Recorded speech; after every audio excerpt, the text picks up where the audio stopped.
lain, yaitu adalah papan konfigurasi elektron dan diagram orbital. Mengapa saya menggunakan alat kimia sederhana ini? Karena dalam mempelajari mengenai konfigurasi elektron, khususnya dalam prinsip Akbau, siswa itu terkadang masih sulit untuk menentukan tingkatan energi mulai dari yang terendah sampai yang tertinggi. Setelah itu, siswa juga mengalami kesulitan dalam mengisi diagram orbital.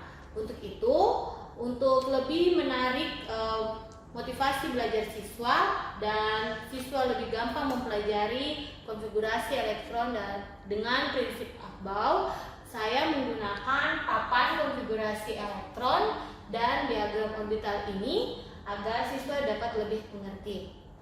Cara penggunaan papan konfigurasi elektron ini yaitu seperti ini ya. Jadi kita menyusun tingkatan-tingkatan energinya mulai dari yang terendah yaitu 1S, 2S, 3S sampai dengan 7S, lalu dilanjutkan dengan 2P, lalu kemudian 3D dan 4F. Untuk 1S dia akan diisi dengan 2 elektron. Untuk itu kotaknya hanya 1 seperti ini. Kemudian untuk bagian orbital P dia akan diisi oleh 6 elektron. Untuk itu kotaknya ada 3. Kalau untuk orbital D akan diisi oleh 10 elektron. Untuk itu kotaknya di sini ada 5. Untuk orbital F akan diisi oleh 14 elektron. Untuk itu kotaknya ada 7 di sini. Nah, untuk lebih memahaminya kita beri contoh soal. Contoh soalnya seperti ini. Misalnya ada unsur P dengan nomor atomnya 15. Kita akan menentukan konfigurasi elektronnya menurut prinsip Akbau. Baik, seperti contoh soal berikut. Misalnya kita memberi contoh soal kepada siswa 15P. Ada suatu unsur P, nomor atomnya 15.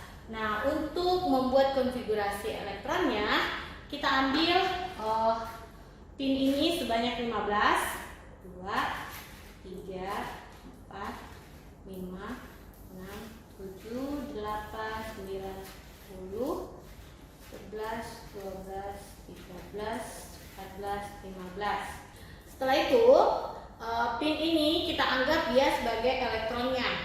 Nah, kita akan mulai mengisi diagram orbitalnya atau kita mengisi mulai dari 1S. Nah, ini diisi 2 elektron. 1 ya. Kemudian 2. Jadi dimulai dari tingkatan yang paling rendah. Dari yang S, 1S diisi 2 elektron. Lalu kita lihat tanda arah panahnya lagi menuju ke 2S. Kita isi 2S itu paling maksimal untuk orbital S diisi dengan 2 elektron. Maka kita isi lagi 1, kemudian 2. Di sini sudah 4 elektron. Kemudian kita ke orbital yang lainnya yaitu 2P. Sesuai dengan tanda panahnya 2P.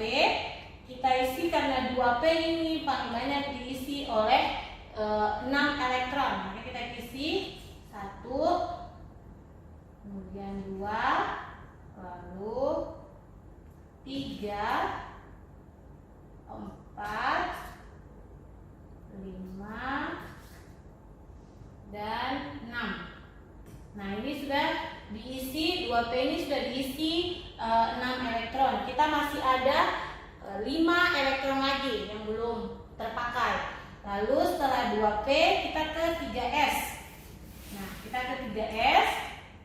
Kita isi 3S karena S ini paling banyak diisi 2 elektron. Maka kita isi 2 elektron.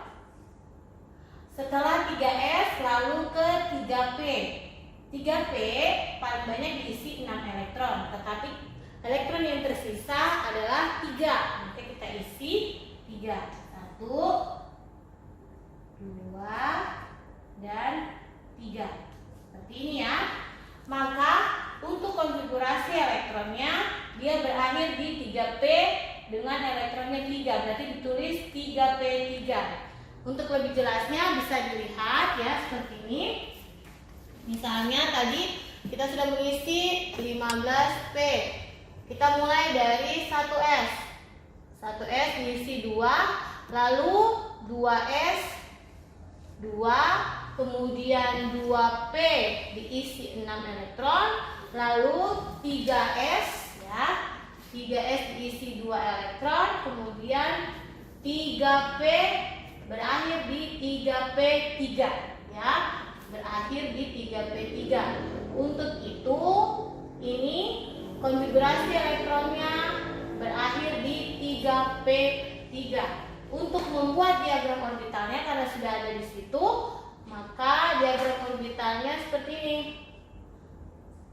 1S, lalu kemudian ini terisi. Ini kita isi 3, 1, 2, 3, 1, 2. Oke. Lalu ini 3S2. Kemudian yang terakhir 3P3, 1, 2, 3. Jadi diagram orbitalnya seperti ini ya, teman-teman. Baik teman-teman, itu tadi penjelasan mengenai penggunaan papan konfigurasi elektron dan diagram orbital. Semoga ini membantu teman-teman untuk lebih mengerti mengenai konfigurasi elektron dengan prinsip Aufbau. Sampai ketemu di alat peraga selanjutnya. Terima kasih.